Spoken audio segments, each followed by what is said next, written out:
O human, have you ever considered why you came here, and where are you going?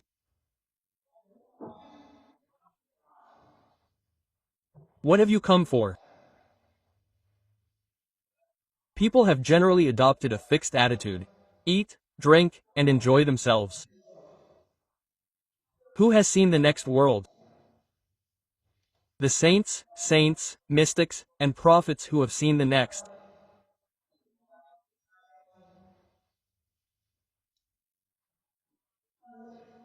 They simply say, no, they just say it, they talk nonsense, they say it without reason, even when it's not true.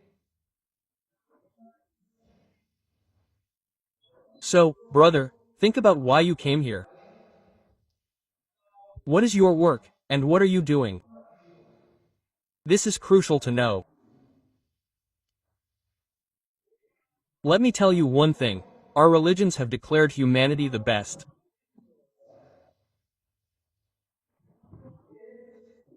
That if there is any creature on this earth, it is man.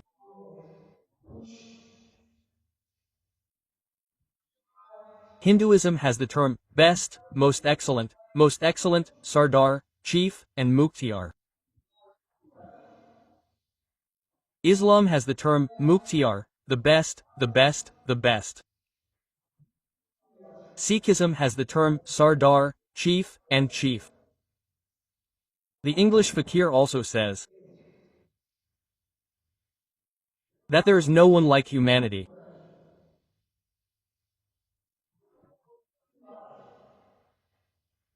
But it's worth pondering, what actions do humans perform that can truly prove that what the gurus, saints, prophets, and sages have said is true, that there truly is no one like humans?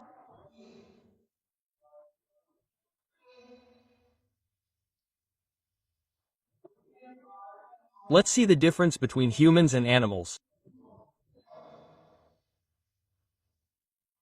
If we observe carefully, we see that animals and birds eat and drink, and animals also eat and drink.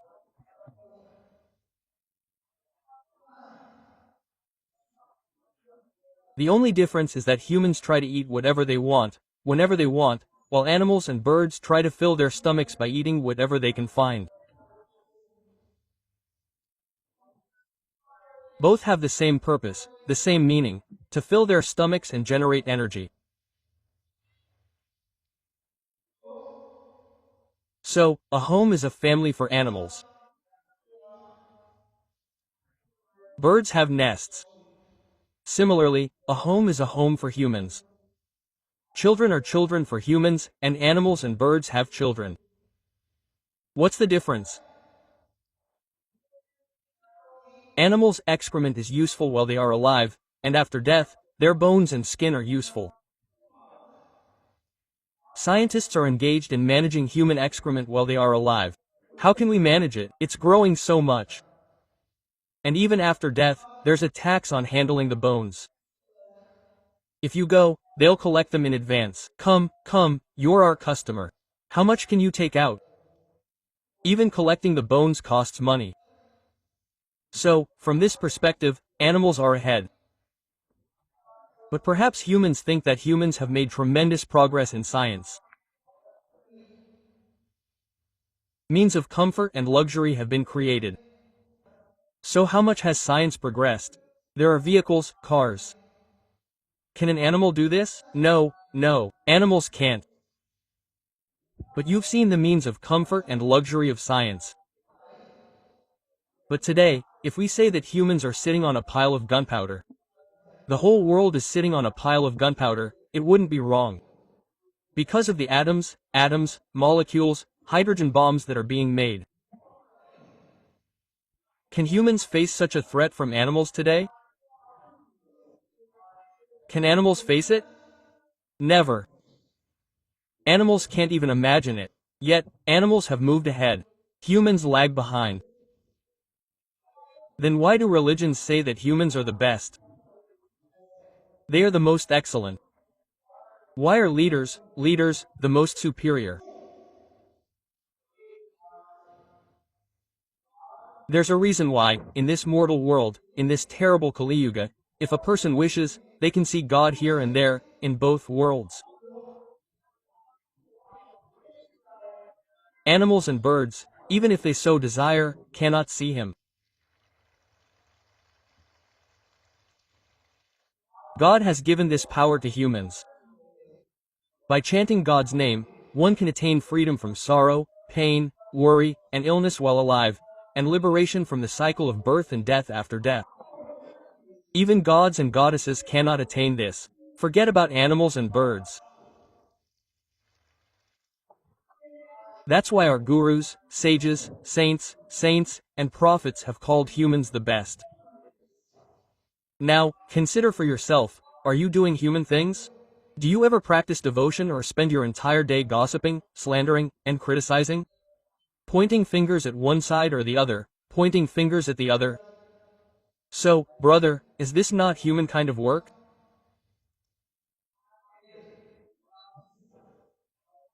We have read all the sacred scriptures of Hinduism, our Vedas, scriptures, and the four Vedas, including the Gita, the Ramayana, the Mahabharata, and the fifth Veda, the Mahabharata.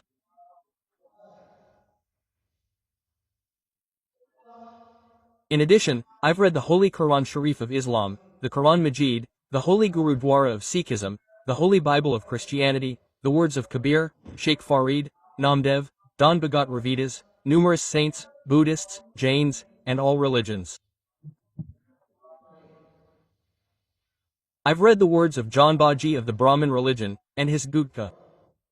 So, I've read the words of all religions.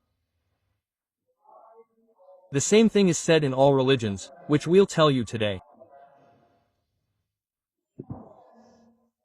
The point is 100% that you only deserve to be called a human if you do human things. Otherwise, you're even worse than the devil. Many people have been sleeping like human beings. You've killed them. You've tortured someone. You've kidnapped someone's son for a few rupees. Brother killed brother. Even the devil would be ashamed. He too wouldn't raise a hand on children. Today, man has become the father of the devil. He doesn't take care of his mother, he doesn't take care of his father. Many people come to me, Guruji, give me prasad. What for, brother? My mother is ill. May she be liberated. We said, we don't have such a prasad that whoever we give it to will die. Do you want to kill him? He said, no, he poops and pees on the cot. So we said, when you used to do it as a child, did your mother tell you to free him? Didn't she, the poor woman, say that she has to pick up his poop and pee every day, day and night? Someone please give me prasad to help me get through. Didn't she, the poor woman, say? Now that you have to pick up his poop and pee, you say he should die. Shame on such children. Where has our culture gone? This is the teaching in our religions. Parents pick up poop and pee in childhood. This is the culture of our religion, our country. When they grow old, their sons and daughters should become their walking sticks and care for them like children. This is our culture, not to call them old and put them in a straw-filled room. Feed them dry bread. No, no, no, you spend money after they die. Aren't you ashamed? You gave them dry bread while they were alive, and after their death you eat halwa and puris. It's a matter of your reputation. And when they didn't feed them while they were alive, where did they go? Don't you feel ashamed? Those who raised you, educated you, okay, they can have flaws. They are human after all, so what if they are your parents? They too can have flaws, they too can have bad habits. If you don't get along, then it's better to stay away from them. But never say anything bad to them, and don't turn away from serving them. Serve them as much as you can. Start serving at home, then serve society. But this is the world. We've seen people call elders so many filthy names, like old women, Danya. They are your own blood, your own father, your own mother. What are you saying? Don't you feel ashamed that you use such disrespectful words for your own mother and father? Parents should also bless their children. There's a certain age, written in our Vedas, that was 75 years, but today's age is 50 to 55 years. After that, you should retire. Put the entire burden of business on your children, saying, "Son, I'm here to take care of the business. If you need my experience, ask me. Otherwise, brother, I've dealt with everything, good or bad. Now you learn and do your own devotion." But the elders keep interfering. They don't budge. Quote, "Do it this way, not that way. Oh, you have such weak legs. Why are you wailing?" Ram Ram, japa, chanting, is written in our religions, but we've seen young people care less. An elderly mother came in, and I said, "Tell me, mother, what do you want?" The conversation was going on, and the congregation was sitting. I said, "Perhaps someone is sick and will ask for something or God's name." She said, "Guruji, listen to one thing. Yes, I want a great-grandson. Your sons and grandsons have ruined your life." She said, "No, I haven't applied color, yet my heart desires it. Why doesn't my heart desire to find God? We're getting more and more entangled. We're getting more and more entangled." So, what I mean to say is that both generations should understand. Elders bless our culture, and after a certain age, they retire and put the burden on their children. You know, brother, you'll do it. I'm just chanting Ram's name. There's a lack in both generations. Young people and old people. I'm telling both of them, understand your duty, and act accordingly. This is what our religion says. This is what our ancestors' rules and regulations say. Don't think about what you've come for. Why is birth so rare? Saint, tell me what your work is. So, as I told you in the beginning, humans don't have time to think. They don't understand why they've come. What are they doing? Saints explain. Saints explain what you've come for. Our religions, Hindu, Muslim, Sikh, Christian, Buddhist, and Jain, have many things in common. It would be 99% accurate. It is said that your first duty is to chant the Lord's name. To attain God.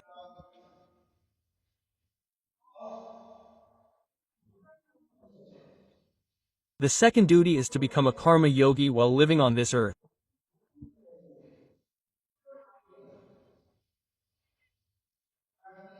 That means, perform your duties by doing good deeds.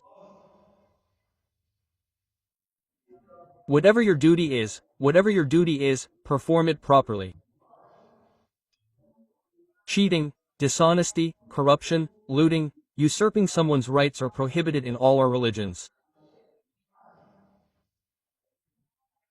Lying to fool people, arguing needlessly, and consuming drugs, all these are the root of destruction.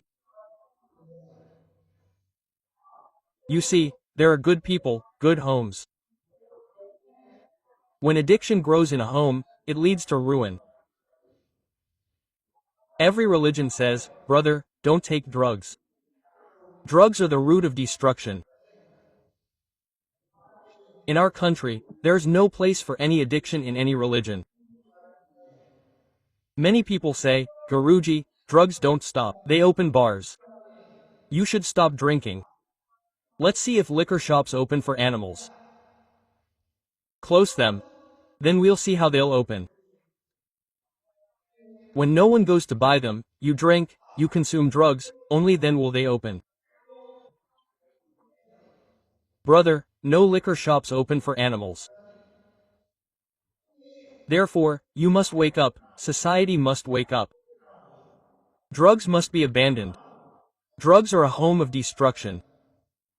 They never make anyone happy.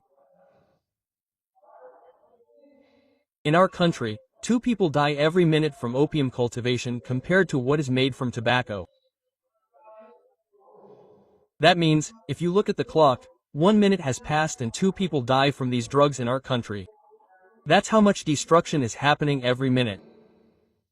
This research by doctors was given to us. Brother, this is a very sad aspect. Our country is called a religious country. And in this religious country, most people are dying due to unrighteous acts, namely drugs. Religion says to consume drugs. Religion does not prevent drugs. Do drugs, and do them with determination. But do it in the name of Ram. Do it in the worship of Allah. Remember Waheguru. Worship God. Do as much as you like. What's the difference between the two? The more you indulge in worldly intoxicants, the more you ruin your body, the more your mind, the more your soul, your family, your home, and your clan. And the more you indulge in the name of Ram, the more you'll gain respect in society, a healthy body, inner ecstasy, a glow on your face, and your entire family will be saved. Heaven and earth, the more you can't compare. So powerful is the name of Ram, the devotion to Allah, the Master. Just get intoxicated with this devotion. People will keep asking, what do you eat? How are you so happy? Nowadays, clubs have sprung up in major cities, charging money for all the laughter. If someone laughs in front of you, you'll inevitably laugh too, but a superficial laugh doesn't erase the inner sorrow. And when you're happy inside, the face becomes forcibly filled with joy, and it doesn't last. The face becomes radiant and radiant with light. So, religions have taught us ways to cultivate inner happiness. Suman, work hard, do your duty, leave the rest to God, He is His business. Become a karma yogi and a gyan yogi. Do good deeds, have the knowledge of this, and just wander around with knowledge. There's no benefit if you don't act. Many people keep studying, keep studying, keep studying. It's written in our religions, you can fill trucks, large halls, and rooms with books by studying, keep studying, and in the name of action, you get zero. To give you a small example, there's ghee in the house, there's ghee, milk, buttermilk, almonds, and butter. All of them are energy-giving things. But if you eat and keep praying morning and evening, will you gain strength? You won't. You won't. Similarly, unless you chant Ram's name, how will your face glow or your inner ecstasy come? You have to chant, brother. You chant Ram's name. You lock the cupboard. You open it sometimes when it hurts. Your children open it when their exams are due. God, please show me tonight. I'll go and do it in the morning. Show me the entire paper at night. He says he'll sing your praises again. And once the papers are over, the same thing happens. Which God? What kind of God? Someone gets sick. Someone's child gets sick. Then he says, God, you're black, yellow, blue cow. And as soon as the child recovers, he becomes a rabble-rouser and starts shouting loudly. Brother, this isn't right. Remember God constantly. Just as it's important to eat bread and food, consider it important to chant God's name. Whether you get strength from eating or not, we guarantee you in writing that chanting the name of Ram morning and evening will bring strength not only to you but to your entire family. Your family will prosper, such is the power of the name of Ram. But if you still don't want to chant, brother, what can we do? It's not like the kind of thing they feed buffaloes, a wooden pipe. If it doesn't take medicine, they fill it and stuff it into its mouth, telling it to drink. Now, we can't do that to you, putting the name of Ram in your mouth and making it drink. You are human, you are mind, not animal. Therefore, you are master of your own will, and chant according to your own will. Then see the sight. If you chant with a true heart and true emotion, you will reap the rewards. It is said that a hunter is one who feels like it, without having to struggle, catches the prey on his own. Similarly, he attains God, God's happiness, Allah, Ram, the Supreme Being, who does not have to be told to worship God, who develops a yearning within him, a dedication, and who chants God's name with true interest and complete joy. You don't have to ask for anything, you get pearls without asking, and you don't get alms if you ask. You never know what God will bestow if you worship Him with a true heart, if you worship with true emotion. People ask, what is emotion, faith? Today's faith is money. Go anywhere, a temple, a mosque, a church, a gurudwara. We have seen that people follow all religions. They go everywhere. What was said when we didn't come to the Guru Gadi? Quote, offer whatever faith you have. Faith is a small offering. It's not said that money, or faith, is another name for emotion. Now, after defrauding God of 100,000 rupees, you offer 1,000 rupees to God. What kind of faith is this, brother? This is, in reverse, making God a partner, saying, God, I've defrauded you of 100,000 rupees. Take your share of 1,000 from that, make my 99,000 worth. And you're happy, and I'm happy too. This is, in reverse, making God a partner. Nobody takes such a small share from another person in a fraud. He too looks for a percentage. He doesn't think 10, 20, 30 will suffice. But the reality is, God won't even take that 1,000. You offered it, and why would someone like you take it and eat it? You're happy that you gave it to the master, and he's happy that he took it from the master. There was a lot of friction in between, but not a single penny reached the master. So, this isn't emotion. This isn't faith. What is true emotion? God forbid, if one of your sons gets sick, and you love him so much, you have so much devotion for him, so much emotion, tears flow from your eyes automatically. Your heart and mind ache. You become distraught. You cry. You ache. This is devotion. This is the feeling between a father and son. That means you have so much devotion for your child. So much emotion. 100 paise in a rupee, you have devotion for your son. Such devotion, such feeling for God. Make 15 to 20 paise in a rupee, we guarantee. You will definitely get a glimpse of God. This is true devotion. True feeling. God is not hungry for money. Not for food and drink, hungry. Have you ever seen God eat? He doesn't eat. He offered lattice, sweets, halwa and rubbed it himself. I will offer a goat to the goddess. A goat? What will you offer a goat? He cut off the head and gave it to the goddess. It has the skull, no meat. He rubbed the good, meaty part himself. See, does this happen? Tell me, this is the truth. If you want to give a whole goat. No one does because we've read in religions that gods and goddesses and angels never harass the innocent. So, the poor goats and umbrellas haven't harmed anyone, they're innocent. The gods and goddesses support the innocent. So, this is your own plan to appease them by giving them this because you yourself want to eat in their name. They don't kill anyone, they don't say, give me the goat, give me the umbrella, give me this.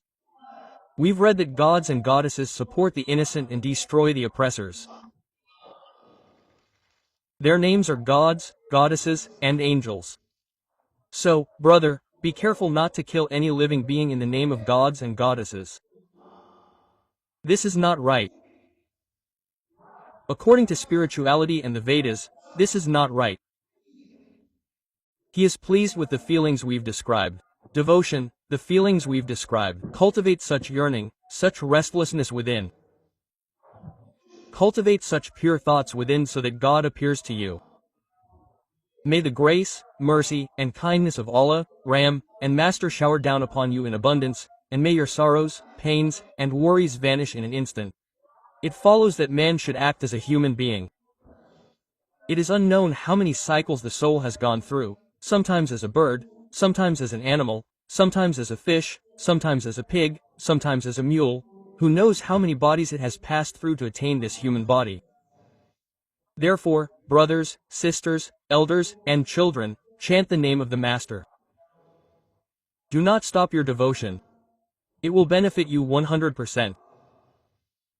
Your happiness will increase, both physically, mentally, financially, in your family, spiritually, and socially.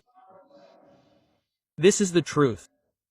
This birth is the time to meet the Lord. Why should you spend it just eating and sleeping? Don't indulge in eating and drinking day and night, but instead, take time to chant the name of the Master. In the morning, after freshening up, spend half an hour remembering the Master. What will you lose? You're already spending your time just gossiping, and you'll lose sight of 2 or 3 hours. You start gossiping and criticizing, you don't realize how much time has passed. So, you have to give time to yourself, your children, your generations, your children. So, make a rule to devote at least half an hour in the morning and an hour in the evening. Fix a time. If you have to chant at this time, you will do it. If you keep saying otherwise, it will be difficult, brother. A gentleman sent a letter. He said, Guruji, I thought I would do bhakti. He told his mind, I will do bhakti in my mind. You try to stop me. His mind said, why should I do bhakti? He said, I will eat less roti at night. I will eat half a roti less so that I can wake up early in the morning. He started eating roti at night. He said, I have never tasted so good before. He should have eaten half less. He ate one more. He didn't wake up in the morning. How could he get up? He came home late. The next day he said, no, today we will fight you. Somehow, he controlled himself and ate some roti. He did wake up in the morning. There were 5 minutes left for 4 o'clock.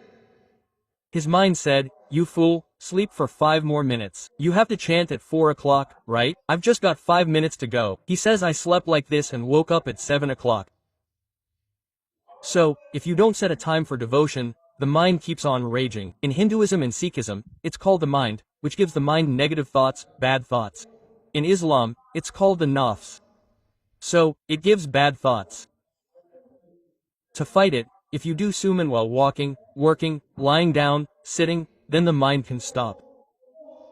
Otherwise, the mind won't stop. Ego will instill it. It will keep you immersed in itself. Why don't I get this? Why don't I get that? Why don't I get this? Who knows what all the mind's reels keep on spinning? One goes down, another is ready, another goes down, a third is ready. It gives only wrong, bad, and false thoughts. Therefore, fighting the mind is true devotion in Kali Yuga. And to fight the mind, there's no cure for chanting the name of Ram. You have to chant the name of Ram. Only then will the mind stop. Otherwise, the mind is the most fickle of all. The speed of sunlight is very fast. Even the wind is fast, but the mind's speed is faster than all of these. But if there's anything faster than the mind, it's the soul. Its speed is many times greater than the mind's. Thousands and millions of times greater. Yet, it sits silent. When, like Hanuman, you remind it through the name of Ram that this is its speed, it will run, and the mind will be filled with water. The mind will become quiet, and you will continue to progress in goodness and righteousness. Therefore, you must meditate for this. You must practice devotion. Those who are afraid of chanting the name of Ram fall directly into hell. 84. Oh man, have mercy on the name of Ram. I wonder why people are afraid to chant the name of Ram. Many people tell me, Guruji, there's no time. There's time to eat, time to drink, time to dress, time to do business. What's the point of plowing the name of Ram? You have to chant with your tongue. The tongue is inside your mouth, and it keeps moving anyway. Move it in the name of Ram. Tell me, why do you need to set aside time for this? Yes, quote. If you desire the divine form, you desire to see the Lord in his divine form, to glimpse his blissful attainment, you must devote time to it. But that hour, morning and evening, still remains unpaid for you. I wonder why. Why doesn't anyone want to chant the name of Ram? And there's only one reason. The Kali Yuga era is full of the power of Satan. If you want to pull someone's leg, there's time. If you want to gossip and slander, there's time. Mothers and sisters used to be told that they gossip and slander a lot. But these days, brothers say they're no less than anyone. the competition is neck to neck. Once, I went to school or college. The children there asked, "Father, help us break a bad habit. Help us break a bad habit." I asked, "Are you sure?" Quote, I said, "Yes." I said, "Son, okay, stop gossiping." Then a small child started crying. I asked, "Son, why are you crying?" Listen carefully. Quote, he said, "Father, Guruji, if we give up gossiping and slander, what will we do?" Think about it yourself. Quote, remove gossip and criticism from your conversations. What are you talking about? So and so is bad, so and so is like that, so and so is like that. His life is doomed. Hey, are you having fun? Nathji is always busy with each other. If you devote this time to the name of Ram, it will benefit your future generations and your body will also be healthy. But such a terrible Kali Yuga has come. Chanting the name of Ram requires a lot of effort. They don't even chant, saying, "I'm sleepy, sir, I have a lot of work." Yes, these are all excuses. Some are completely free. They don't want to chant. We tell them, "Brother, I have to chant for half an hour." Chanting for an hour becomes a problem for them. "Oh, I have to give half an hour to God. There's nothing else to do." When you've dedicated your life to the name of Ram, then chant the name of Ram, chant it. But no, sir, even they face great difficulties. So, this is the influence of Kali Yuga. Such terrible times have come. People consider chanting the Lord's name for hours, morning and evening, like carrying a burden. Let me tell you an incident from the time of Sai Manahi Maharaj. There was a daily wage laborer. Manahi Maharaj asked, "Brother, what do you charge?" He replied, "I charge 1 rupee for the whole day." "What do you pick up?" "I pick up dung, I pick up dirt. I use a shovel all day." Quote, Matanaji replied, "If you give me 2 rupees, I'll take it." He said, "I just have to wear nice clothes, take a bath, and sit down." He said, "I'm having fun. This Baba is a real trap. He's paying 2 rupees just for sitting. I was just picking up dirt." Quote, he said, "Okay, Baba, I've taken a bath, put on a nice dhoti, a kurta. Come, brother, sit down. Take this, take the name of Ram. I have to chant it." Quote, he said, "Yes, now I can chant for an hour or half an hour." He started feeling itchy all over. He chanted for an hour and a half, and then he started feeling itchy all over. After a while, he came before Babaji with folded hands. He said, "Baba, take your 2 rupees. I'll do the chanting today or tomorrow. I'm okay with picking up dirt. But I won't chant Ram's name all day." Isn't it true, brother? See today. We'll pay you whatever you ask for. Sit down, Suman, but it'll be better for you than doing it all day. But we know you won't. Either you're lazy, start meditating a little, lean here and there, and fall asleep, or you know those things, those chores that you never remembered before. The reason is, mind, illusion, lust, desire, anger, greed, attachment, and ego, these 7. Man is trapped in the maze of all 7. And there's no other power to escape from this than meditating. You have to meditate. While walking, sitting, lying down, doing chores, just keep doing meditating, and you can find relief from them. The chanting of Ram's name has such power that if a person chants Ram's name and worships Allah, Waheguru, God, then the devil, the great devil, Kal, Mahakal, and his enemies, who are connected to the name of the Lord, do not stay there. Therefore, connect with the name of the Lord, chant it, and you will find happiness. You don't chant, but you listen to the miser's words. 3 misers were sitting around, a discussion ensued. They had 2-kilogram boxes of pure ghee. One said, "Brother." One said, "I still have a 1/4 kilogram left, it's been 6 months. He asked, "How do you eat?" Quote, he said, "I take the needle mark from there and apply it 3 times a day, morning and evening. That's why there's so much ghee left." Quote, the other laughed and said, "I only use 100 grams. There are 2 kilograms of ghee in each. I only use 100 grams. How do you apply it?" Quote. He said, "You apply it with the needle mark. I apply it with the tip. That's why I only use this much." Quote. The third one laughed loudly and asked, "Why are you laughing?" He said, "I've only had 2 kilos of this in 6 months. How is that?" He replied, "I know how to make rotis. I pick up a 2-kilogram container here. I show the roti the ghee and eat it." Quote. So, among you, there are those who chant the name of Ram. Some chant only as hard as a needle's pin, some as hard as a needle's pin, and some simply chant the name of Ram. They get by with a show. Tell me, brother, where will the benefit come from? Then they'll say, the guru is lying. The guru is telling the truth. Chanting is not a sin. Quote, what can the poor guru do? God, go wrong with your teaching. Gurus, saints, and fakirs speak the truth. But if no one believes, what can the guru do? Therefore, if you chant the name of Ram, you will become wealthy. A fakir's job is to teach and explain like a teacher. The belief in the future is in your hands. If you chant, you will find happiness, brother. If you don't, how will your karma be atoned for? You will have to suffer the consequences. Then they ask, why did the one who chanted Ram's name suffer? Because you didn't chant Ram's name. You didn't practice devotion, and that's why your karma wasn't atoned for, brother. It will be less than others. This is true. Anyone who connects with Ram's name, who comes under the gaze of a fakir and sits in Ram's name, will definitely feel a difference.